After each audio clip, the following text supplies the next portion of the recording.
Uang adalah akar kejahatan kan. Firman Tuhan berkata seperti itu kan.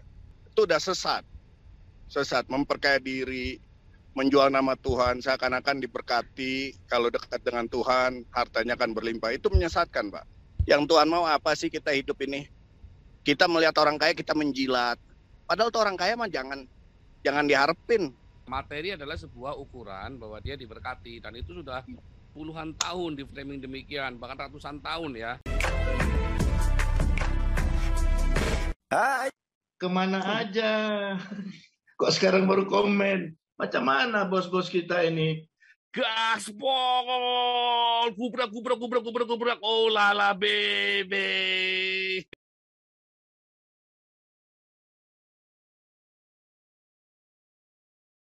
Channel perjuangan anti korupsi. Mantap. Mari kita cerdaskan bangsa ini terus. Cerdaskan Iya. bangsa. Jangan takut bicara kebenaran. Mantap. Sikat. Iya Pak Paul, judulnya saya nggak kenal dengan Muhammad, dengan Aisyah saya nggak kenal. Tapi saya kenal dengan Om Gilo, Pak. Jadi saya mau koreksi di dalam aja, Pak. Saya mau koreksi di dalam. Uang adalah akar kejahatan kan. Firman Tuhan berkata seperti itu kan.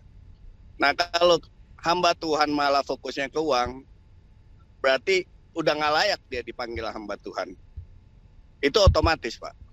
Dan pengajarannya harus dipertanyakan. Nah, model orang-orang seperti Om Gilo dengan teologi kemakmuran sebaiknya ditinggalkan. Jemaatnya harus meninggalkan dia.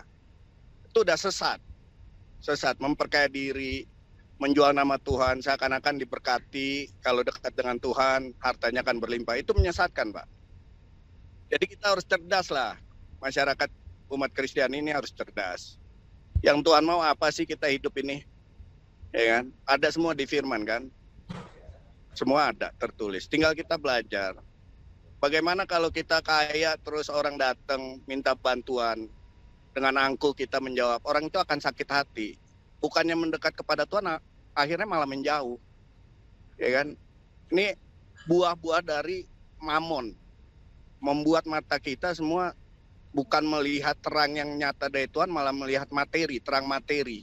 Semua dianggap kalau sudah hebat, sudah sukses, menjadi seperti orang yang dekat dengan Tuhan.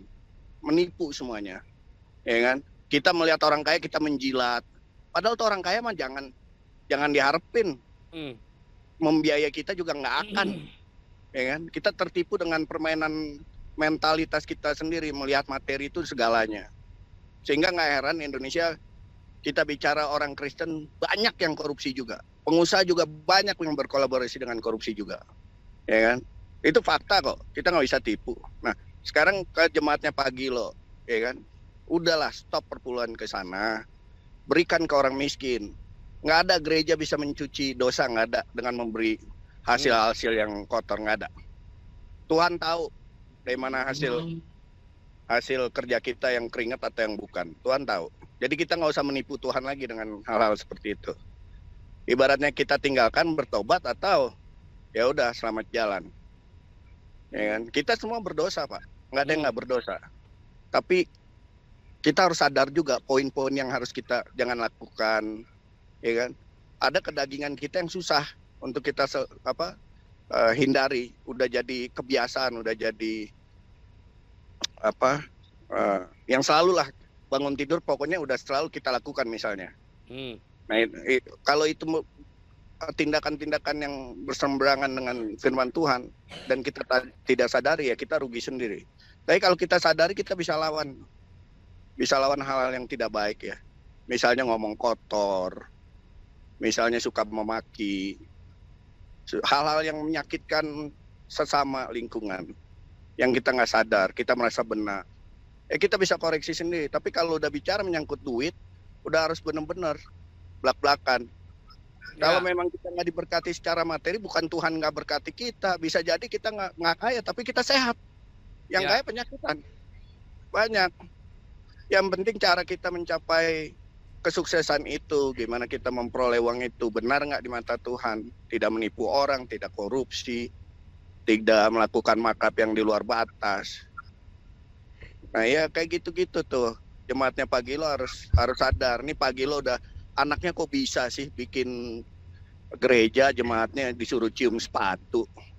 Udah kayak entertainer aja, turun pakai rope dari ceiling turun merosot ke bawah. Itu mah sirkus.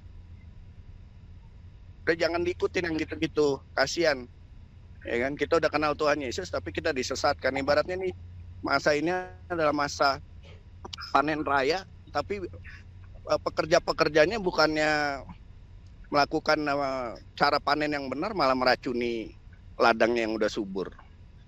Nah, ini sayang saya. Mungkin gitu Pak Paul. Tapi masalahnya memang itu di framing, Pak. Materi adalah sebuah ukuran bahwa dia diberkati, dan itu sudah puluhan tahun di framing demikian, bahkan ratusan tahun ya di framing. Materi itu adalah ukuran berkat, ya kan? Nah, itu yang menjadi kendala kan sekarang di gereja juga, di masjid juga, di gereja juga, di Islam juga, di Kristen juga, itu menjadi kendala. Ya kan, framing materialistik itu kan. Itulah sebabnya akhirnya kan sebetulnya Marx itu kan ngambil dari, mengutip Paulus kan, Tuhan mereka adalah perut mereka kan. Karena konsep materialistik itu sebetulnya yang masuk di dalam agama adalah konsep materialistik tadi, yang tadi saya cerita tadi itu adalah konsep materialistik, ukurannya nanti di materi. Makanya kalau di dalam perjanjian lama pun ukurannya masih materi, ya kan? Dalam perjanjian lama pun ukurannya materi, keberhasilan dalam sebuah materi. Karena mereka tidak mengharapkan surga di perjanjian lama. Nggak disebut orang mati pergi kemana. Mereka tidak mengharapkan surga, tetapi yaitu umur yang panjang dan diberkati di bumi ini. Nah, sedangkan dalam perjanjian baru kan ukurannya udah beda. Mati adalah keuntungan karena masuk ke surga kan, masuk ke Firdaus kan.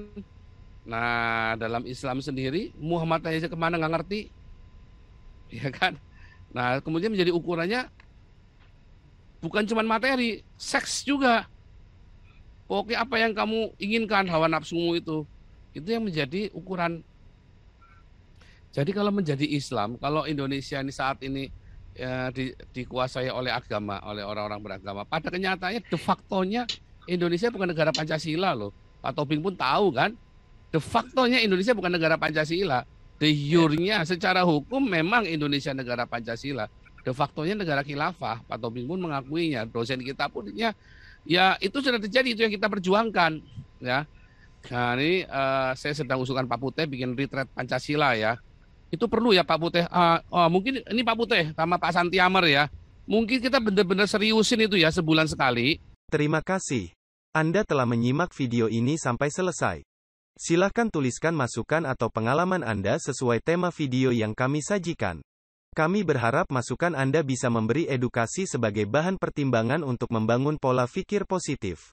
Kepedulian Anda sangat bermanfaat membangun generasi dalam menyikapi narasi atau sumber berita. Terima kasih. Dan salam damai untuk Indonesia bersama Reaksi Nusantara.